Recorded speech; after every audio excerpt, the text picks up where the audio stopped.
sombres obstacles qui se dresseront entre lui et le paradis.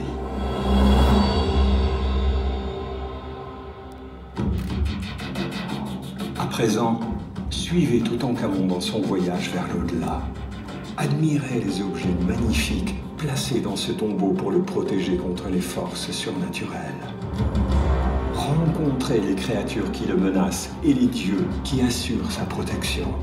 Les destins de deux hommes, que 3000 ans séparent, convergent. Howard Carter devient l'égyptologue le plus réputé au monde et Toutankhamon devient immortel. Il est désormais le plus célèbre de tous les pharaons, celui dont le nom vivra à jamais.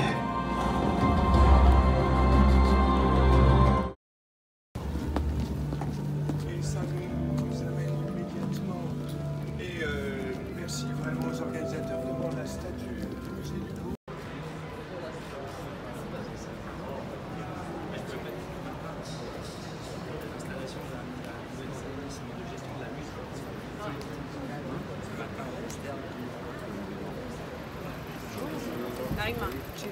Jusqu'à Julie.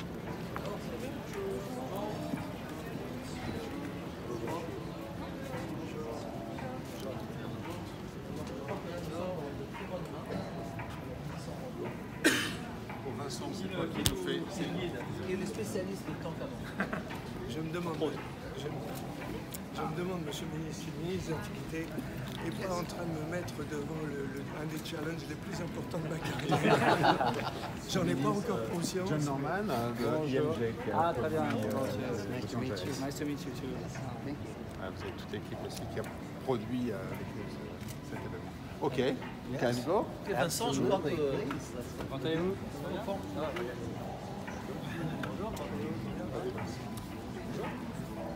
Peut-être John peut faire un small speech about the introduction about the exhibition, then Vincent will give the explanations.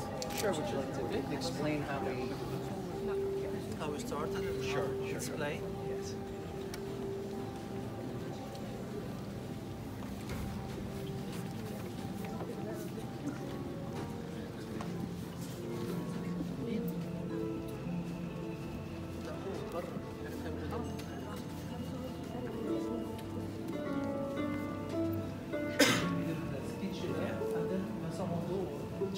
Sure.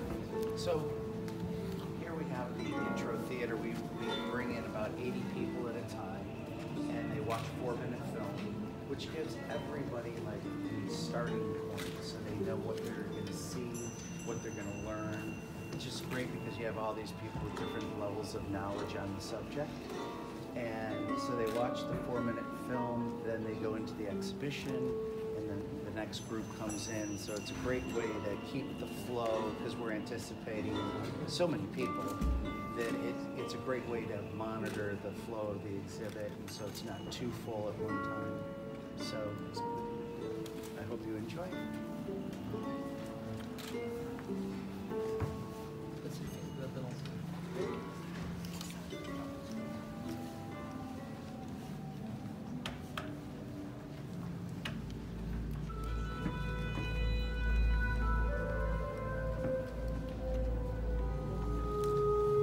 Pour les Égyptiens de l'Antiquité, l'homme meurt 2 fois.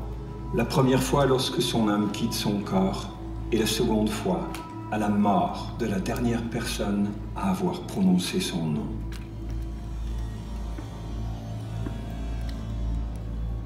La vallée des rois, lieu de sépulture des pharaons d'Égypte de l'Antiquité.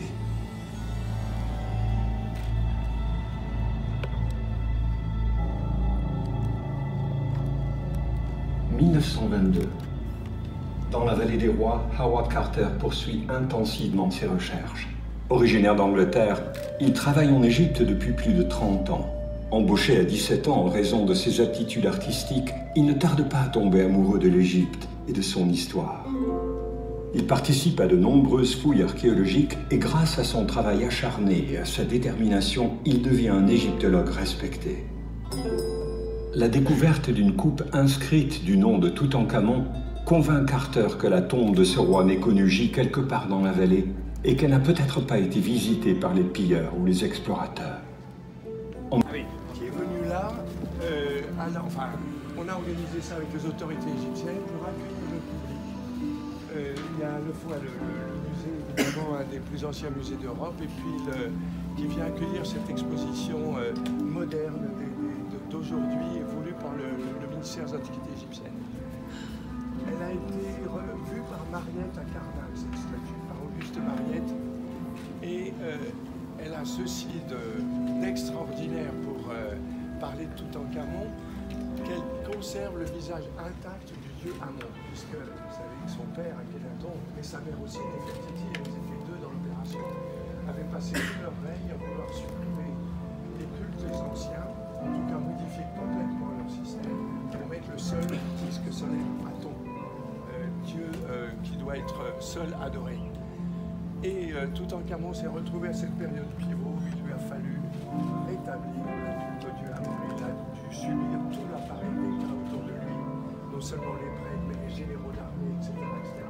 Et cet enfant roi est devenu l'instrument de l'établissement du règne du dieu Amon.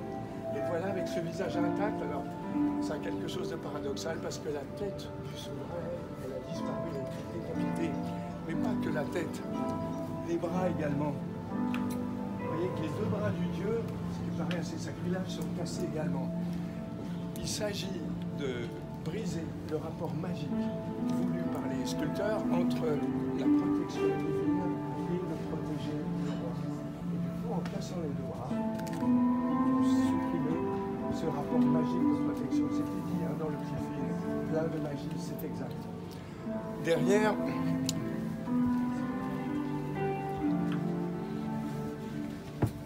les hiéroglyphes martelés du nom du roi, sauf celui du dieu Amon, bien sûr, parce que, et ça c'est ce que, bon, on utilise le latin, la damnatio memoriae, on a voulu effacer la mémoire de Toutankhamon. Et tout le paradoxe avec lequel on a rendez-vous aujourd'hui, ben, c'est qu'on vient voir le pharaon Toutankhamon en pleine lumière, alors qu'il était destiné à passer aux oubliettes de l'histoire. Et je suis convaincu qu'il y a beaucoup de séduction dans ce phénomène-là auprès du public. On a trop parlé de cette statue du Louvre. Elle accueille parfaitement. Voilà, elle était là, elle est là en ambassadeur.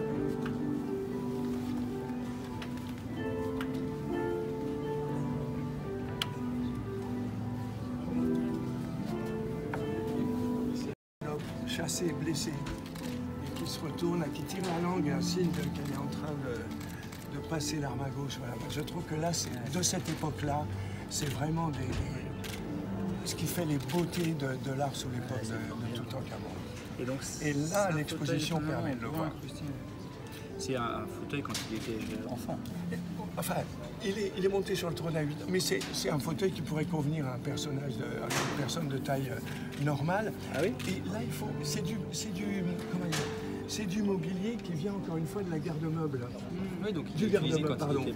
Voilà, donc on va trouver des mobiliers de différentes tailles, etc. qui vont, si on les prend trop au pied de la lettre, il peut y avoir des hypothèses qui se mettent en branle. Le schéma, voilà. Ça c'est la façon qu'avaient les Égyptiens non pas de jouer, mais d'intégrer constamment leur écriture à tous les éléments de la vie. Donc là c'est le nom là inscrit. Voilà, de Toutankhamon. Son nom de naissance. Voilà. Et dans des matériaux tous plus précieux les uns que les autres. D'accord.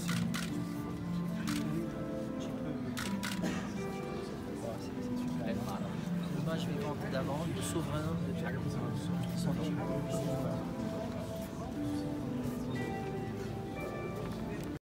Pour comprendre la civilisation, c'est à quoi servait ces lits. Il y a des lits qui sont funéraires, on le sait tout de suite, parce qu'ils ont on les voit représentés sur les parois également, et on peut les...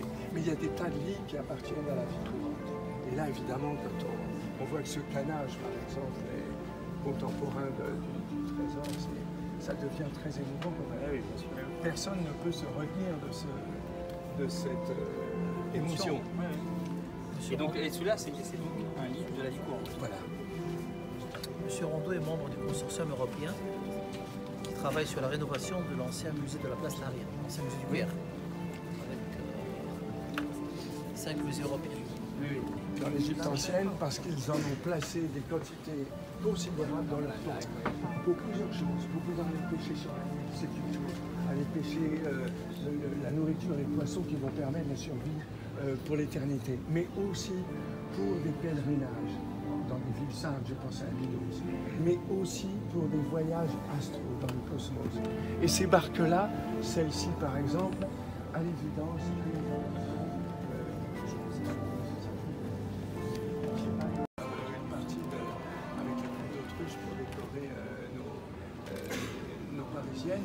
mais là, vous avez une scène tout à fait rituelle qui représente le pharaon sur son char en train de chasser ces mêmes autruches. Ah oui. C'est à la fois pour le représenter, comment dire, dans un rôle de chasseur, au sens plus comme dans nos monarchies, mais c'est aussi pour le représenter dans son rôle de maintien du cosmos. Là encore, c'est un bouclier d'apparat, dirions-nous. C'est un bouclier rituel. Voilà, il est là pour la fonction qu'il représente. L'objet a une fonction. Et d'ailleurs, c'est un texte là qui raconte les succès de victoire du pharaon, puisqu'il est représenté là, dans ses traits tout à fait enfantins, en train de terrasser 2 lions, qu'il tient par la queue et il en fait. Et tout ça, évidemment, c'est très, comment dire, très de l'époque et très proche-orientale. On a cette imagerie dans toutes les cités. Voilà. Et là, vous voyez, on a vu le flabellum tout à l'heure, avec des motifs comparables, identiques avec les chiens et les mastodontes d'Antiquité, on va donner les chiens. Mais c'est une chasse, c'était un luxe. De ces animaux,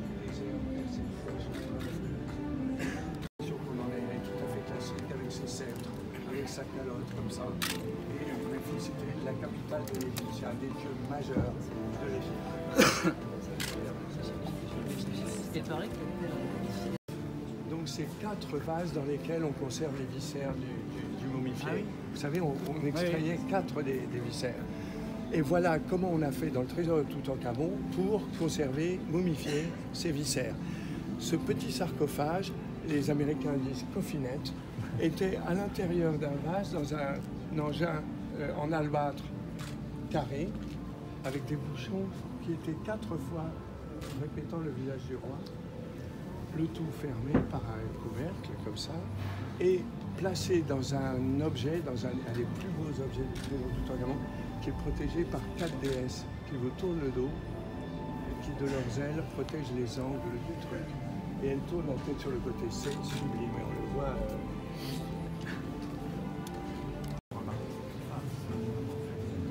Là, alors oui, alors voilà, merci Jean-Luc de m'imposer un sujet. Le trésor est fait de briques de bronze. Il n'y a rien de méprisant dans ce terme, c'est-à-dire que quand il a fallu enterrer ce pharaon dans des circonstances très rapides, on a dû prendre avec soi, enfin le matériel, regrouper le matériel rituel prescrit par d'autres. C'est une des grandes originalités de l'exposition que d'avoir choisi son parti de présentation, de commissariat, en décidant d'exposer ces objets-là qui étaient ceux qui étaient au plus proche de la momie sur une restitution du corps.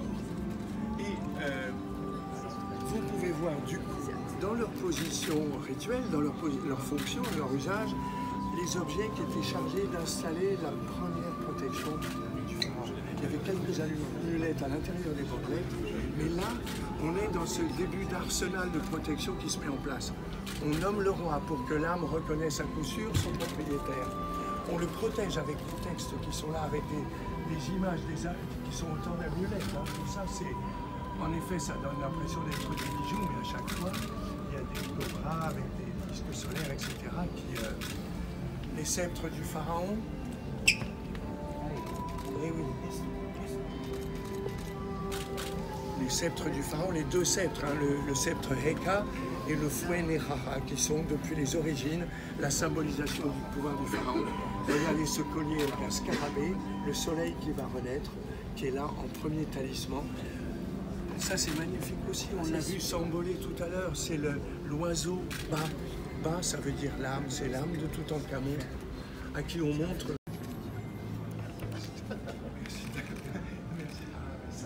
Là.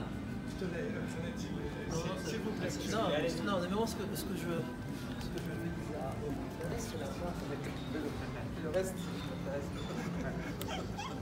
Alors là, vous avez un des numéros d'inventaire du musée du Caire. 59 869. On les reconnaît tout de suite comme étant du musée du Caire. Ils sont là, il y a des codes de couleur. 160.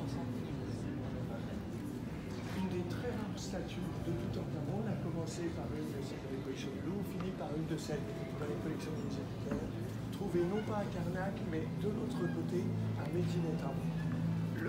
Surtout connu pour le temple funéraire de Ram. Et donc, au bout de 20 ans de règne, comme ça, il avait un tout petit peu.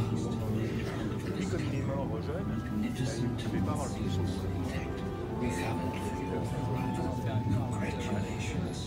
La découverte eut lieu après que le cerveau poisson, un jeune porteur d'eau égyptien membre de l'équipe de Carter, a trouvé une marche sculptée dans la roche de la vallée. Les hommes de Carter mirent à nu un escalier autour d'un tombeau scellé. 2 semaines plus tard, à l'arrivée de Carnaval, les hommes fracturèrent la paroi qui scellait le mur et trouvèrent celui-ci presque intact et foisonnant de trésors. La nouvelle de cette découverte suscita l'intérêt du monde entier. Du jour au lendemain, Toutankhamon devint une véritable sensation. La presse déclara que